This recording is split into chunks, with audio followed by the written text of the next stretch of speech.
সুষ্ঠু ভোটের ব্যাপারে আমাদের পদক্ষেপ যে প্রত্যেকটা প্রার্থীকে তাদের আচরণবিধি মেনে চলতে হবে। আমরা যারা ভোটের মাঠে ভোটের কাজের সাথে জড়িত, আমাদেরকেও আমার দায়িত্বটা আইনের মধ্যে থেকে করে যেতে হবে। আমাদের যে দায়িত্ব যেখানে আছে, আইন শৃঙ্খলা বাহিনী নিরপেক্ষ থাকতে হবে, প্রিজাইডিং অফিসারদের নিরপেক্ষ থাকতে হবে, সৎ হতে হবে। আমরা যে কোয়ালিটিগুলো থাকলে এই সমন্বয়ের মাধ্যমে ইলেকশনটা ভালো হবে, আমরা সেই বিষয়ে তাদেরকে অবশ্যই সচেতন করছি। তাদেরকে আমরা এই বিষয়গুলো কেউ ব্যত্যয় ঘটালে আমরা আইনগত ব্যবস্থা নেব, এটা আমাদের অব্যাহত থাকবে। এবং ভোটারদের আমি যেটা বলবো, আপনারা একটু আমাদের কাজের প্রতি আস্থা রাখেন, আমাদের আইন শৃঙ্খলা বাহিনীর কাজের প্রতি আস্থা রাখেন, সবার কাজের প্রতি আস্থা রাখেন। কারণ নির্বাচন দেশের জন্য অত্যন্ত জরুরি। একটা গণতান্ত্রিক দেশে নির্বাচনী ব্যবস্থাটা আরো জোরদার হওয়াটা জরুরি। কারাতে ও জুজুৎসু শিখুন, নিজেকে আত্মবিশ্বাসী ও লড়াকু হিসেবে গড়ে তুলুন। ভর্তি হতে যোগাযোগ করুন শেখ কামাল স্টেডিয়াম, লালমনিরহাট।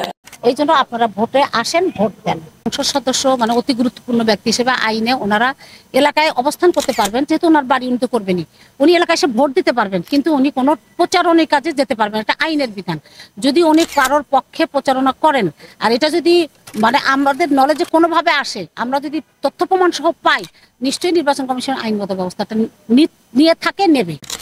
যদি প্রমাণ আসে এরকম ভাবে যে হ্যাঁ প্রার্থী, কোনো সময় দেখা গেল এরকমও হয়, আমি একজন সংসদ সদস্য, আমি এবং প্রার্থী, উনি প্রার্থী, আমরা একই মঞ্চে দাঁড়ায় বক্তৃতা দিচ্ছি, ওনার নির্বাচনী ইয়ের মধ্যে কথাটা আমি বলে দিলাম যে আপনারা ওনাকে ভোট দেবেন, এটা করলে আপনার কোনো ইয়ে হবে না, এই জাতীয় কথা যদি বলি, একজন প্রার্থী যখন একজন সংসদ সদস্যের পাশে দাঁড়ায় যখন বক্তৃতাগুলো হয়, কথা হয়, এটা যদি প্রমাণ থাকে, নিঃসন্দেহে এটা ধরে নেওয়া যায় যে প্রার্থীরও এখানে একটা সম্মতি আছে, প্রার্থী এই বেনিফিটটা নিতে চায়।